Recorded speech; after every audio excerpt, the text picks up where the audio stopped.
Before telephones, before radio, before telegraph wires crossed continents, an urgent message was not simply information. It was a physical burden that had to survive a journey. Imagine a ruler standing inside a stone fortress hundreds of miles from the frontier. A messenger has just arrived with terrible news. An enemy army has crossed the border. Reinforcements must be summoned. Governors must be warned. Supplies must be moved. The capital must know immediately. Today, a warning like that could cross a country in seconds. In the ancient world, the ruler faced a terrifying question. How fast could the message itself move? If one rider carried it from beginning to end, he had to find food, water, shelter, safe roads, fresh horses, river crossings, and protection from thieves or enemy patrols. He could become sick. His horse could go lame. A bridge might collapse. Snow might close a mountain pass. The message could be delayed for days, and in war, days could decide the fate of a kingdom. For most of human history, distance was not merely physical, it was informational. A city hundreds of miles away was not only far from you, its news was old by the time it arrived. Human beings spent thousands of years fighting that limitation. They used smoke, fire, drums, runners, mounted couriers, relay stations, roads, ships, pigeons, postal systems, semaphore towers, and finally, electrical signals.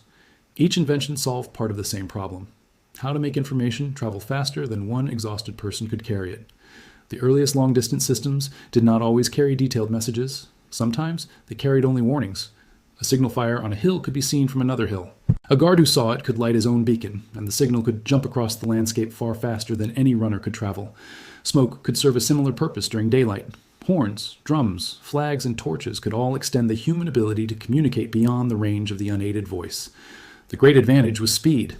A visible signal did not need to touch the ground between 2 points. It crossed the space instantly, limited only by line of sight, and the time needed for another station to repeat it. Picture a chain of watchtowers at night. A guard stands beside a prepared pile of wood. For hours there is nothing but darkness. Then, far away, a flame appears on another ridge. The guard does not need a written letter explaining what it means. He already knows the agreed signal: enemy movement, invasion, emergency. He ignites his own beacon. The next tower sees it, then another. The warning travels across country without a messenger running the entire distance. In a few hours, a threat that would have taken a rider much longer to report can be known far away. But this speed came at a cost. A fire can say, "Danger." It cannot easily say, 3,000 infantry crossed the northern river at dawn and are moving toward the eastern gate with 20 wagons. Smoke and flame are powerful when the message is simple and agreed in advance. They become much less useful when the sender needs to communicate detail. That created the ancient communication dilemma. The fastest signals carried the least information, while the most detailed messages usually had to be physically transported. For that, societies relied on messengers. Before vast road systems and organized horse relays, runners could carry information from one settlement to another. A professional runner needed more than speed. He needed endurance, memory, knowledge of terrain, judgment, and loyalty. In some societies, the message might be written. In others, a courier could memorize spoken instructions. The messenger was not merely a delivery worker. He could be the living container of the information. That created enormous risk. If the messenger died, was captured, deserted, or forgot part of the message, the communication might vanish with him. Written documents reduced one danger but created others. A letter could be stolen, opened, altered, or destroyed. A military courier carrying orders was valuable not because of what he wore, but because of the information he possessed. Capturing him could reveal an entire strategy. A runner could cover impressive distances, especially if trained, but the human body has limits. Muscles tire, feet blister, hunger slows movement. Sleep eventually becomes unavoidable. Ancient governments therefore began developing an idea that would transform communication for centuries. Do not try to make one person infinitely fast. Instead, build a system in which the message never has to rest. The Achaemenid Persian Empire became famous for this principle. Governing a vast empire required more than armies and taxes. The king needed information from distant provinces, and provincial officials needed instructions from the center. Roads connected important regions, and relay systems allowed royal messages to move with remarkable speed for the ancient world. Herodotus, the Greek historian, later praised the Persian couriers for the way they continued through difficult conditions.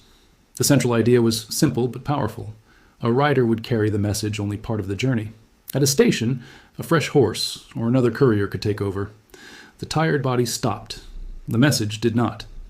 Imagine a royal order leaving the Persian court. The first rider pushes his horse hard along the road. He knows that he does not need to preserve the animal for a journey of hundreds of miles. He only has to reach the next station. There, another mount is waiting. Perhaps another rider is ready as well. The message changes hands, or the courier changes horses, and within moments it is moving again. The same thing happens repeatedly. While one horse rests, another is already carrying the king's words toward the horizon. This is the crucial breakthrough of the relay system. The network becomes faster than any single participant. The brilliance is easy to miss because a relay contains no spectacular machine. There's no engine, no electricity, no complicated mechanism. The technology is organization. Roads must be maintained, stations must be positioned correctly. Horses must be fed and replaced. Riders must be trusted. Officials must know which messages have priority. Supplies must be available. Security must be enforced. A fast horse is useful. A national system built around hundreds of horses is transformative. This principle would appear again and again throughout history. Long before people could send electrical signals, they learned that speed came from infrastructure. If the road is reliable, the station is ready, and the next messenger is waiting, information can travel far faster than a single traveler. The Roman world expanded this relationship between roads and communication. Roman roads are often remembered for military movement and engineering, but they were also information corridors. An empire spread across vast territories cannot survive if its center is deaf to its provinces. Governors must report unrest. Commanders must receive orders. Tax information must move. Administrative decisions must reach distant cities. The Roman imperial transport system, often called the cursus publicus, supported official travel and communication through networks of stations, animals, and authorized personnel. Picture a courier moving along a paved Roman road. Milestones pass. He reaches a station where animals can be changed and supplies obtained. The road does not make the message instantaneous, but it makes the journey more predictable. A route known to officials can be maintained, guarded, and repeated. Travel becomes a system instead of an improvisation. Yet even the Roman network had weaknesses. Weather could still destroy roads or bridges. Bandits could attack travelers. War could close entire regions. Political instability could undermine stations and supply. Communication infrastructure depends on the authority that maintains it. When states weaken, networks often weaken with them. A road is not useful because stones lie on the ground. It is useful because people continue to repair it, protect it, organize traffic on it, and support those who use it. Land was only one part of the problem. Across the sea, no horse could carry a message. Maritime communication depended on ships. If a letter had to cross a large body of water, the message physically traveled aboard a vessel. Merchant ships, naval vessels, packet boats, and private ships became carriers of information as well as goods. This created a very different kind of uncertainty. A rider on land could sometimes be replaced. A ship that vanished over the horizon disappeared from the sender's knowledge entirely. Winds could fail. Storms could force a vessel off course. A mast could break. Pirates or enemy warships could intercept it. Disease could spread among the crew. A voyage that normally took weeks could take much longer. And if the ship sank, the message sank with it. Imagine a merchant sealing a letter that contains news about prices in another port. Perhaps the information could determine whether a trading partner buys grain, sells cloth, or sends a ship elsewhere. The letter is urgent when written. It is placed aboard a vessel. The ship leaves. There's no tracking number, no live map, no confirmation that the message has moved 50 miles, 500 miles, or not at all. The sender waits. By the time the recipient reads the information, the market may already have changed. This is one reason early economies and politics often operated with information delays that seem almost impossible today. News traveled at the speed of transport. A battle could be over before a distant government learned it had begun. A ruler could die, and provinces might continue acting for days or weeks as if he were alive. Merchants could make decisions using prices that were already outdated. Geography controlled knowledge. Humans kept searching for ways to escape roads and ships, and one of the most unusual solutions was a bird. Homing pigeons offered a powerful advantage because they did not need highways, bridges, or gates. A pigeon raised to recognize a particular loft as home could be transported elsewhere and later released. The bird would attempt to return. A small written message could be attached to it. The idea seems almost magical until we understand its limitation. A pigeon was not a two-way wireless device. It normally returned to the place it knew as home. That meant the system had to be planned in advance. If a military unit wanted to send messages back to headquarters, it could take pigeons from the headquarters loft into the field. Later, the birds could be released with small notes attached. They would fly home carrying the information. This was extremely useful in circumstances where roads were blocked. Imagine a city under siege. Enemy forces control the gates. Riders cannot leave safely. A written message is reduced to the smallest practical size and fastened to a bird. The pigeon is released from the walls. It rises above the city, circles, chooses a direction, and disappears. Soldiers on the ground may be trapped, but the message can fly over the lines surrounding them. Pigeons were not invulnerable. Hawks and other predators could attack them. Storms could scatter them. Gunfire could bring them down. Exhaustion and navigation failure were always possible. But under the right conditions, they offered something extraordinary. a messenger whose route was almost independent of human roads. The horse made couriers faster. The pigeon changed the geometry of the journey. Still, pigeons carried small messages and required careful preparation. Governments needed systems that could transmit complex information reliably across regions. By the late 18th century, a new idea emerged that looked like something from the future. Instead of carrying a letter from city to city, why not convert the message into visible code and let the code move from tower to tower? In revolutionary France, Claude Chappe and his collaborators developed a practical optical semaphore network. The system used towers positioned where each could see the next. On top of a tower stood a mechanical structure with movable arms. Different positions represented coded information. Operators watched neighboring stations through telescopes. When one tower changed its signal, the next operator copied it. Then the next tower copied that one. The message moved across the country as a sequence of visible mechanical positions. Imagine the effect. A horse courier races along a muddy road below. He is skilled, mounted, and moving as fast as the terrain allows. Above him, on a distant ridge, a semaphore tower changes position. Another tower sees it. A few moments later, another repeats the signal. The coded message is already far ahead of the horse. This was revolutionary because complex information could travel without the physical letter, making the entire journey. The message had been separated from its original object. No single courier carried it from sender to recipient. Instead, operators transmitted its coded form through a chain of stations. For centuries, a letter had moved because a person, animal, or ship moved. Semaphore challenged that ancient rule. Information could leap across empty space. The system was astonishingly fast compared with traditional transport. Governments immediately recognized its military and administrative value. A capital could learn about events in a distant city far sooner than a rider could arrive. Orders could be transmitted back along the same network. For a state facing war or political crisis, speed meant power. Yet optical semaphore had severe weaknesses. It depended on visibility. Fog could stop it. Heavy rain could make stations difficult to see. Darkness ended operations unless special lighting methods were available. Every line required towers within sight of one another, and each tower needed trained operators. Mountainous or difficult terrain could make construction expensive. A network could be fast where it existed and completely useless where it did not. There was another vulnerability. Every transmission passed through people. Operators could make mistakes. A signal might be copied incorrectly. Codes had to be managed carefully. Enemy forces could attack towers or attempt to understand the messages. Still, the conceptual leap was enormous. Long-distance communication no longer had to mean long-distance physical travel. At the same time, postal networks were becoming more organized and more available to ordinary people. Royal couriers had long served governments and rulers, but expanding postal systems gradually turned long-distance communication into a public service. Post offices, scheduled routes, coaches, sorting systems, and standardized procedures created something that individual travelers could not create on their own: reliability at scale. A letter entered the system at one point. It could be collected, sorted, loaded onto transport, transferred at another location, sorted again, and eventually delivered. The person who wrote it did not need to know every driver, rider, clerk, or ship captain involved. The network itself became trustworthy enough to connect strangers. This was an important change. Communication was no longer only a privilege of kings, generals, and wealthy merchants. Families could write to relatives. Businesses could send orders. Newspapers could circulate.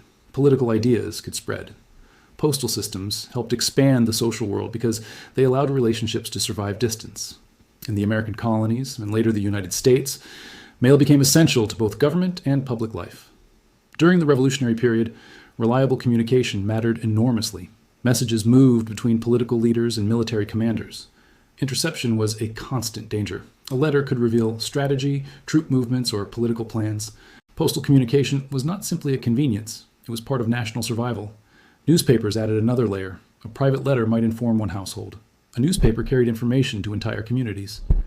Once postal networks began moving newspapers efficiently, one printed document could spread political arguments, commercial news, war reports, and public announcements across a large territory. Communication was becoming not just faster but broader. Yet no country demonstrated the problem of distance more dramatically than the expanding United States. By the 19th century, the nation stretched across enormous spaces. California and the Pacific coast were separated from eastern population centers by mountains, deserts, and thousands of miles. Rail connections were incomplete. Telegraph lines had not yet crossed the entire continent. The demand for faster communication became intense. That demand produced one of the most famous courier services in history, the Pony Express. The image is legendary. A lone rider races across an open plain, mail pouch secured to the saddle, dust rising behind him. He gallops toward the western horizon, carrying the nation's words across wilderness. It is a powerful image, but it can also be misleading. The Pony Express was not successful because one heroic rider crossed the continent. Its genius was the same principle ancient Persia had understood centuries earlier: relay. The service began in 1860, running between St. Joseph, Missouri, and Sacramento, California. The route covered roughly 2,000 miles. Riders changed horses frequently, often after relatively short distances, and riders themselves were replaced after longer stretches. Stations were positioned along the route so that fresh animals were waiting. The mail did not stop for the horse to recover. It moved forward onto a stronger animal. Imagine a rider approaching a station at speed. Someone is already outside. A fresh horse is prepared. The rider slows only enough to change mounts or transfer the mail equipment. Within moments, hooves strike the ground again. The exhausted horse remains behind. The message continues. The system demanded extraordinary organization. Horses had to be purchased, fed, and positioned. Stations needed workers and supplies. Riders had to know the terrain. Mail had to be lightweight because every extra pound slowed the horse. Routes crossed plains, deserts, mountains, and regions where weather could become deadly. Winter storms could bury trails. Summer heat could exhaust animals. Rivers rose. Horses stumbled. Riders were injured. In some areas, conflict made stations dangerous. The mythology of the Pony Express sometimes turns every rider into a fearless young adventurer. But the real achievement was not romantic courage alone. It was logistical precision. Under favorable conditions, the service could move mail between the ends of the route in around 10 days. For its time, that speed was astonishing. A message from the eastern United States could reach California far faster than by many previous methods. Important news could cross huge distances before a ship sailing around the continent could deliver it. The Pony Express became a symbol of speed, independence, and frontier daring. Yet its historical career was incredibly brief. It survived only about 18 months. The reason is one of the great ironies in the history of communication. At the same moment horse relays were reaching their most dramatic form, electricity was making the entire concept obsolete. The transcontinental telegraph was completed in 1861. Once electrical signals could cross the continent through wire, the central purpose of the Pony Express disappeared. A horse relay capable of carrying information in 10 days was suddenly competing with a system that could move coded messages in a tiny fraction of that time. The comparison reveals the scale of the revolution. For thousands of years, humanity had improved physical transportation. Faster runners, better horses, better roads, better ships, better relay stations. The basic assumption remained the same. To move information, move something physical. Semaphore had begun to break that connection. The electrical telegraph shattered it. With the telegraph, a message could be converted into electrical signals and sent through wire. The exact technology developed through the work of multiple inventors and systems, but its historical effect was unmistakable.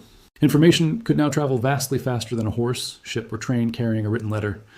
Imagine two cities hundreds of miles apart. Under the old system, a courier leaves one city. He travels hour after hour. Perhaps he changes horses. Perhaps the road is good. Even under excellent conditions, the journey takes time because the messenger must physically cross every mile. With telegraphy, an operator sends coded signals through a wire. Another operator receives them far away. The information does not need to cross the countryside inside a saddlebag.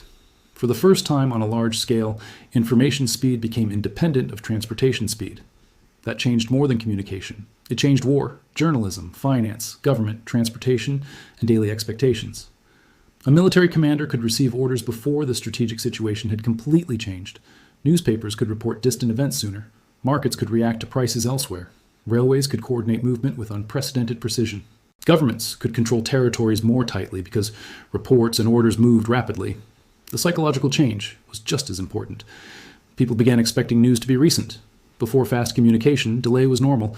If a letter took weeks to arrive, that was simply the nature of distance. Once telegraph lines existed, a delay of days could feel unacceptable. The world had not physically become smaller. Mountains remained where they were. Oceans were still vast. But informational distance collapsed. The telegraph did not immediately eliminate letters, horses, ships, or couriers. If a letter took weeks to arrive, that was simply the nature of distance. Once telegraph lines existed, a delay of days could feel unacceptable. The world had not physically become smaller. Mountains remained where they were. Oceans were still vast. But informational distance collapsed. The telegraph did not immediately eliminate letters, horses, ships, or couriers. Physical objects still had to be transported. People still wrote correspondence. Many places lacked telegraph connections. But the ancient speed limit had been broken. Urgent information no longer had to wait for a body to carry it. From there, the next steps become easier to understand. The telephone would eventually allow voices to travel through wires. Wireless telegraphy would remove the need for continuous cables across certain distances. Radio would carry sound through the air. Later, technologies would transmit images, data, and video. Each innovation built on the same revolutionary concept. Information can be converted into a signal and reconstructed somewhere else. But before that transformation, urgent messages lived dangerous physical lives. They rode in leather pouches. They crossed mountain passes. They were hidden inside clothing. They sailed in wooden ships. They were tied to pigeons. They were shouted from watchtowers. They were converted into semaphore positions. They passed from one exhausted horse to another. Every system depended on people understanding not only how to send a message, but how to keep the network alive. That is the deeper history behind long-distance communication. The breakthrough was rarely just a single object. Roads mattered because stations existed. Horses mattered because riders were trained. Postal systems mattered because sorting and schedules were organized. Semaphore towers mattered because operators could see the next station. Communication was always an ecosystem. The Persian courier system demonstrates this clearly. Roads mattered because stations existed.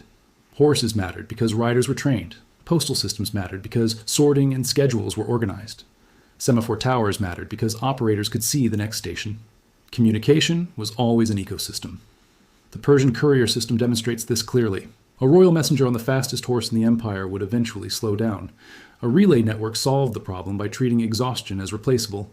One horse tired, so another took over. One rider reached his limit, so another continued. The message became almost independent of the individual. The same principle reappeared in the Pony Express more than 2,000 years later. Different continent, different equipment, different government. Yet the logic was nearly identical. Speed came from replacing tired components before they could slow the message. Carrier pigeons solved a different problem. They did not defeat exhaustion through relay. They defeated terrain by flying over it. Semaphore towers solved another. They eliminated the physical messenger between each station. Telegraphy went further still and removed the visible mechanical chain. Every step can be understood as a battle against one limitation. A runner is flexible but slow. A horse is faster but needs roads and rest. A ship crosses oceans but depends on wind and weather. A pigeon ignores roads but can only return toward home. A postal system is reliable but still limited by transport. Semaphore is fast but needs visibility. Telegraphy is rapid but requires wires and infrastructure. No technology was perfect. Each moved the boundary. This is also why communication history is inseparable from political power. A ruler who receives information quickly can respond quickly. A general who knows where the enemy is has an advantage over one who receives old reports. A merchant who learns about a price change first can profit before competitors react. A government that communicates efficiently can coordinate distant regions more effectively. Information is power because timing is power. Consider what delayed news could mean during war. A peace agreement might be signed, yet soldiers far away could continue fighting because they did not know. An army might retreat, but reinforcements could still be marching toward a battle that had already ended. A commander could make a perfect decision based on information that was true 3 days earlier and disastrous now. In commerce, the same problem appeared in a different form. A merchant could send a ship based on the price of grain in another port, only to discover on arrival that the market had collapsed weeks ago. Information lag created risk. Faster communication created advantage. For ordinary families, delay had emotional consequences. A son traveling abroad might write that he was safe, but the letter could take weeks or months to arrive. By the time his mother read it, circumstances might already be completely different. A person could wait for news of illness, birth, marriage, or death without knowing whether the answer was already on the road. The emotional world of the past was therefore shaped by waiting in ways modern people rarely experience. Today, silence itself feels like information. If a message is not answered within hours, people begin wondering why. In earlier centuries, silence was normal. The sender had no guarantee when a reply would come. The entire modern expectation of immediacy rests on the destruction of that older relationship with distance. Yet the old systems deserve admiration rather than dismissal. They were not primitive failures, waiting for electricity to rescue them. They were intelligent adaptations to the physical world. A beacon network made brilliant use of visibility. A relay road exploited the fact that a fresh horse is faster than an exhausted one. A pigeon system used an animal's homing ability. A semaphore converted language into visible geometry. Postal networks turned countless local journeys into one reliable service. People solved communication problems with whatever resources they had. Imagine returning to the opening scene. A ruler receives news that an enemy has crossed the frontier. In one era, he lights a chain of beacons. In another, he sends runners. Later, mounted couriers race toward relay stations. A Roman official uses imperial roads. A medieval commander sends riders and messengers through dangerous territory. A city under siege releases a pigeon. A revolutionary government sends coded signals from semaphore tower to semaphore tower. A 19th century official places a dispatch into an express mail system. Finally, a telegraph operator converts the message into electrical pulses. The words may be the same in every age. The enemy is coming. Only the speed changes. And when speed changes, history changes. A warning that arrives tomorrow may save a city. A warning that arrives next week may describe a city already lost. This is why communication technology cannot be separated from civilization itself. Empires were not held together only by armies. They were held together by messages. Trade networks were not built only from ships and roads. They were built from information about prices, risks, and demand. Governments did not rule only by law. They ruled by the ability to send instructions and receive reports. Long before the telephone connected two voices, states were already constructing the invisible architecture of communication. Roads, stations, couriers, codes, schedules, and towers were all attempts to reduce the time between an event and knowledge of that event. The arrival of electrical communication marked the moment when that ancient struggle changed fundamentally. The fastest horse in the world could not compete with a signal in a wire. The strongest runner could not outrun electricity. The best relay stations became unnecessary for certain kinds of urgent information. That is why the short life of the Pony Express is so symbolic. It represents the final brilliance of an old solution at the exact moment a new world was beginning. Riders crossed deserts and mountains with extraordinary speed, yet their system was defeated not by a faster horse, but by a completely different definition of communication. Once information could travel without a messenger, every older system belonged to another age. The telephone and radio would push that revolution further, but they did not create it from nothing. They inherited centuries of human experimentation. Before people could transmit voices, they had to learn that messages could be encoded. Before wireless signals, they had built visual networks across hilltops. Before national telecommunications, they had built roads, stations, and postal systems. Every modern network carries echoes of those earlier systems. Even the internet follows principles that would have made sense to ancient administrators. A message is divided, routed, transferred through stations, and delivered through a network. The physical technology is radically different, but the organizational idea of moving information through connected points is ancient. The modern world hides this history because communication has become almost effortless.